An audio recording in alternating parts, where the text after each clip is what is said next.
I've been looking forward to this guest all week. Talked to her the other day on the phone.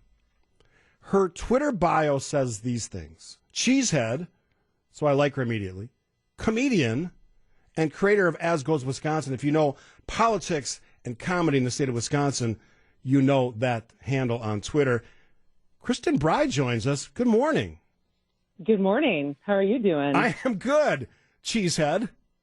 Yeah, that is certainly true. I was in a Badger onesie since I think as soon as I was born. Really? Now, you sent me your bio, which is great. I told you this last night. You sent me more stuff about you than any guest I've ever had in this segment, ever. So you clearly know your life. About me or says about your guests, but I definitely think it means I'm a little bit of an overachiever. So some of the things I took out of this, I'm fascinated by all of this, but we're just going to go through a couple of these things as we meet you, because a lot of people don't know who you are, although you are famous in Wisconsin, especially when it comes to political comedy, which we'll get to a little bit later. You grew up in Wisconsin Rapids, apparently. Your parents did, and then you grew up in Madison. Dad played basketball for the Badgers, yes? He did. What was his first name? He played from 73 to 77, so Peter Bry. Peter Bry. Was he good? I mean, he was the captain his senior year. Wow. He's also in the room next door to me right now, so I better say he was good. that is right. So are you a basketball player, too, or did you not get any of those genes? Oh, no, I definitely played. I don't think that was an option in our house. Like, we definitely had to. I was, doing, the spider between my legs, but at that time I was 7 and, forced to dribble with my left hand. And so, no, I played but I also did theater. And so until high school, I was doing both basketball and theater. Made varsity my sophomore year. But then I had the opportunity to move to LA and be an actress. And so I chose that. But the irony is that I ended up being in a girls basketball film where I played the star player. And my dad takes a lot of credit for that one. What is the film? It's called Believe in Me. We made it it's an independent movie that definitely not a lot of people have seen. But it's actually based off a true story of a girls basketball team in the early 60s in rural Oklahoma. And I played Pat Thompson. Is it readily available to view somewhere? Is it on Netflix or anything like that? Besides my parents' living room, I don't know, because we definitely still have the DVD.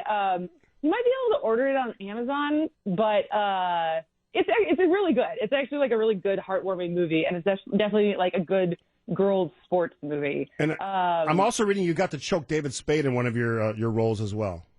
Yeah, that was fun. I was on 8 Simple Rules, and I played this was actually after the Ron Artest thing, where someone threw something at him.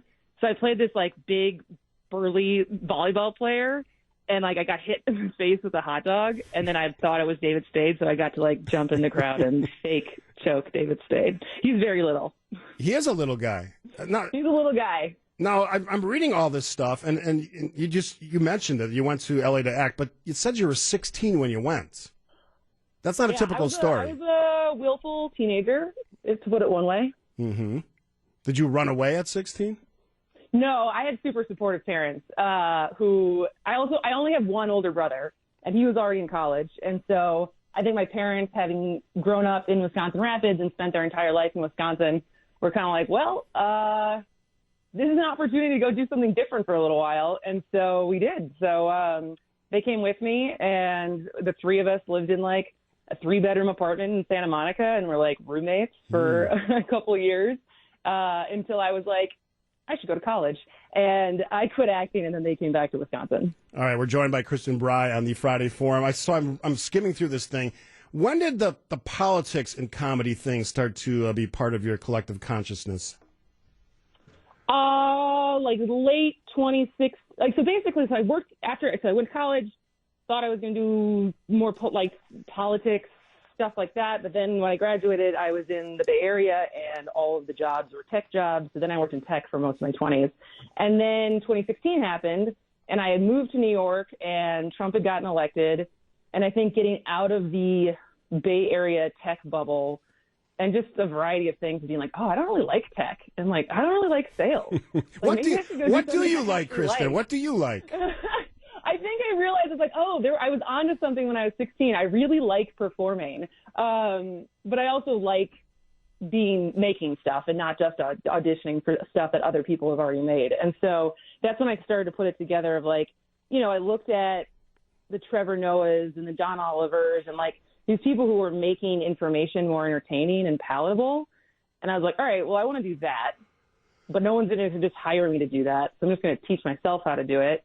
And that's kind of what I've been doing since 2017. Now, you're the creator of As Goes Wisconsin, and if people don't know that, you do some incredible video work with comedy, with politics as a big part of that. Where did that idea, those short little vignettes, where did that idea come from? I mean, sketch comedy, certainly, but they're very short. They are short. So there's a variety. There's some that are longer, but I think right now, especially with the election coming up, I'm doing short ones because it's just people's attention span is very short right now. But so it's similar to what I had been doing, except just more focused on Wisconsin. And actually, when I came home, I got stuck here. So I came home in March thinking I was going to try to make a documentary about Wisconsin voters and how both important and weird this state is when it comes to elections. Mm-hmm. We're going to explore that in a little bit, too. Yeah. But it was like March 15th, and everything shut down, and I couldn't film anything. So it was in the lead up to the primary election, and I was interviewing people trying to like salvage what I could. And someone was like, we need to show people how to get their absentee ballots because like uploading a picture of your ID is confusing. I was like, well, I know how to do that. And so I subjected my mother into being in a video and making fun of her lack of technology skills. And that one was kind of like the springboard into doing more because that one did well. And I kind of realized that more than a hindsight 2020 documentary, because why do we need another one of those? I was like, well, let's just make stuff that actually informs people, but is a little more fun and a little less partisan and angry than a lot of the stuff that's out there. Kristin Bry joining us, comedian, cheesehead, and creator of As Goes Wisconsin. You can check it out on Twitter. After the break, we're going to kind of break down the whole idea of politics and comedy. You tweeted something out yesterday, I think that was right on, the fact that if we don't have a chance to laugh about some of this stuff, we may just start beating each other with sticks. And I think you're actually pretty close to the truth. Comedian Kristin Bry on the Friday Forum on this Friday right here on WTMJ. Oh, there you go. Perfect for a cheesehead. How about that? There you go. And a badger. You did one of those videos. My family for Mother's Day, because we were all separated. And we got like someone in Italy, my brother in New York, my parents and I. We got everyone to jump around during those jump around Saturdays in like early COVID. That's cool. We're talking to Kristin Bry, cheesehead, comedian, creator of As Goes Wisconsin. You can check it out on Twitter and other places. Actress, comedian, philosopher, basketball player. I could go on and on here. I mean, the list is long. I read your bio. First of all, I forgot about this. It's National One Hit Wonder Day. What's your one hit wonder song? Ooh, let's do Mambo Number 5 by Lou Vega. All right, Jordan's going to look that up. We'll maybe play it out of the next break. All right, so let's talk about it. You are a comedian.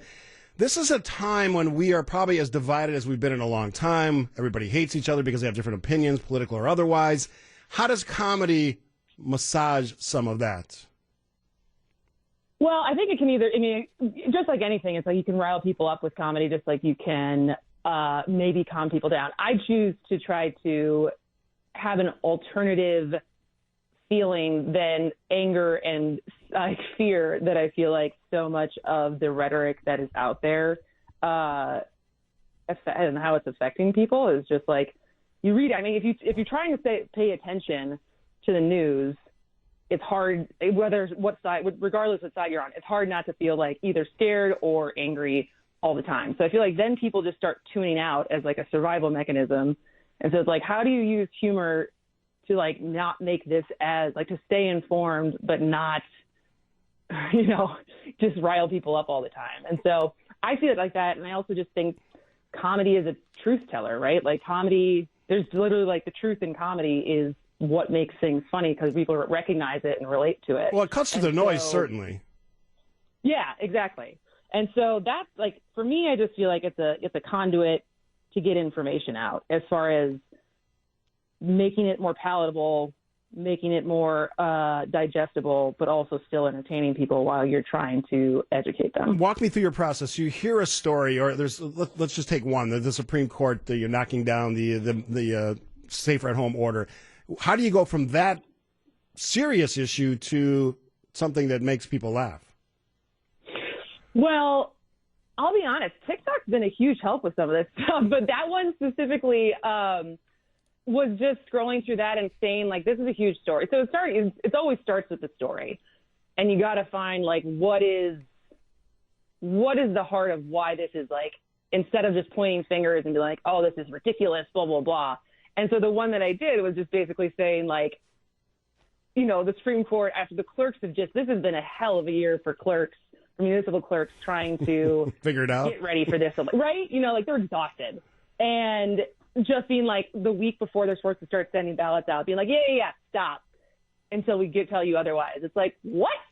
And so that was kind of where I found the truth. And, like, no matter what side you're on, that's a true statement, right? And so how do we, like, flesh that out? And you've talked about going up, punching up versus punching down. Now, I've had a lot of comedians on the show. I had Will Durst, who's from our area, from Milwaukee area, and he's a comedian in San Francisco, longtime comedian. And he said, with Trump, President Trump, you're always going to have something to work with. Is that true in your mind too? Well, I stay away from Trump. You do. So, like, consciously stay away from him. Yeah, my thing with that with Wisconsin is I'm specifically trying to focus on state politics, because I feel like national news is oversaturated. Like, you throw a stone, you're going to hit 10 different outlets that are talking about the same thing and formatting it differently. And, like, we can't get away from Trump, right? And no matter how you feel about him. And so, but I'm kind of on this brigade of people are not paying enough attention to state politics everywhere, but specifically, like, you can only pick one for Wisconsin. And, like, that's where you actually have a chance to make a more immediate change. And so it's like, how do you get people to pay more attention to what's happening locally and at the state level? Because, you know, there is a limitation, I think, in how state news is delivered. Like, we have local papers, we have the nightly news, but neither of those, as far as young people, like millennials and younger, that's not really how they're getting their news anymore. And so while, like, anyone might know a lot of what's going on nationally because it's everywhere, they end up losing out on what's actually happening in the state. Do we have any Trumpian characters in Wisconsin? I'm staying away from that question. You have to answer. No, there's no staying away from it. All right, so politics and comedy, it's something that we all talk about a lot. And obviously, when you make people laugh, you can kind of massage all the bad feelings that are out there. But at the end of the day, we're going to pick a president. We've picked governors. It's about a decision you make. How would you describe your role? Is it just to make people laugh? Is it to make them think or take action? Is it more than just making them laugh? Yes, absolutely. Like, I feel like that's, like, the reason why I didn't just pursue straight stand-up is because I feel like most straight, like, stand-up comedians, like, they're in it for the laughs, right? Like, if they make you laugh, like, that is the goal. If you ever listen to Jerry Seinfeld, like, that is your job. And for me, like, I don't really want to do comedy without the information or, like, providing information, but I also don't really want to be a straight journalist without, like, the entertainment side. So it's like, this is exactly where I want to live, of using comedy to spread information. And so I feel like what I'm trying to do with the show is give people the facts in a fun way, but then also give people, this is what you can do about it, whether it's voting, whether it's, like, sending more posting more resources of where you can read more about it, to actually try to improve civic engagement. Could you be called an activist comedian? Sure. I mean, I don't know. That's like a heavy word, because I feel like there's people, like, actual activists who, like, put way more on the line than I do. Yeah. So it feels like being lumped in with them is not fair. All right. So you know what's coming next. We talked about it the other day when we were talking on the phone. I ask every Friday Forum guest since day one on the show, which is 3.5 years ago, the same question. It's, what do you know that we don't know? And I don't know. I'll tell you one that you might not know this. I have relatives in Wisconsin Rapids, by the way. Really? I wonder if they know my parents. It's not very big here.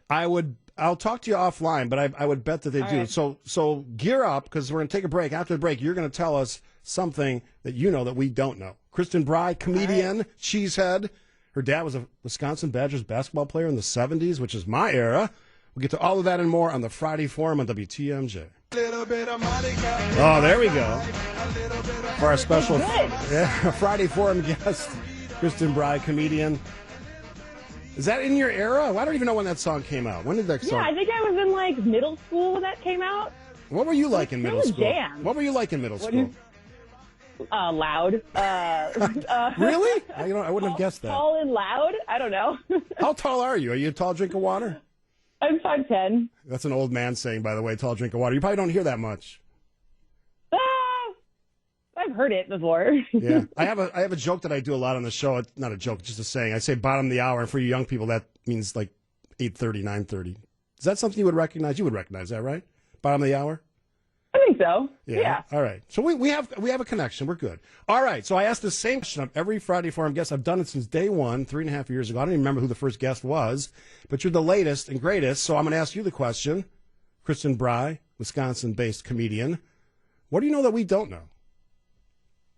Well, I've had to think about this one because I was like, do I really want to go on air and admit this? Because it's a secret. Because so far with As Goes Wisconsin, I've tried to, present myself as this very, a wholesome Wisconsin, all things Wisconsin girl. All right. But the truth is, I have never been to a fish fry, and I prefer my old fashions with bourbon.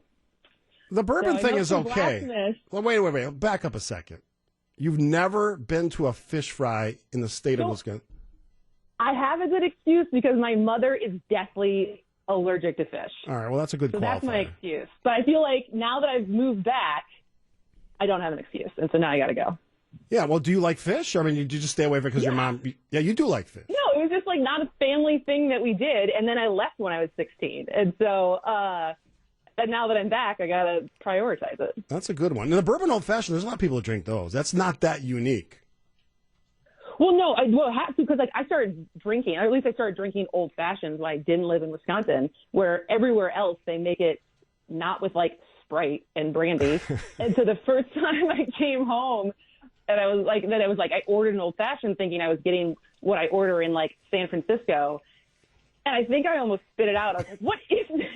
You can say it. What the hell is this I'm drinking? This is not an old fashioned. This is not Wisconsin old fashioned. I was like, why is this so sweet? And so my mom was like, what do you mean? That tastes fine. I was like, oh, man. All right. Well, that's a good one. And the fish fry thing, that probably, what is that, 1% of the people who live in the state haven't had a fish fry on a Friday in Wisconsin? It's probably the people who actually have allergies to fish, like my mom and like me. All right. Well, at least you respect your mom, and that's a good thing. All right. I look forward to our next conversation. Me too. This was fun. All right. Kristin Bry, comedian, cheesehead. Dad was a Wisconsin Badger player in the 70s, 73 to 77, and he was a captain of the team, you told me. That's an amazing story. Yeah, but unfortunately he was a captain the year that they were like, I think they won like one game. Yeah. Well, maybe next time we talk about his leadership abilities. He uses that a lot as like a character builder, as far as like how that story definitely comes up as how far you have to keep going and keep showing up. So he used it to his advantage. And maybe next time we'll talk about Wisconsin Rapids stories, because I'm sure there are some. I mean, yeah. Hello. There's been some stories as far as what I've experienced as a 30-something living in Rapids during COVID. So that's a whole nother chapter of the story. And please tell me, Kristin, you've been to a cranberry bog because they're really close to you. Oh yeah, definitely. Definitely been to a cranberry bog. All right, great to talk to you. We'll do it again down the road. Kristin Bry, my Friday Forum guest. Thank you, Kristin. All right, thanks.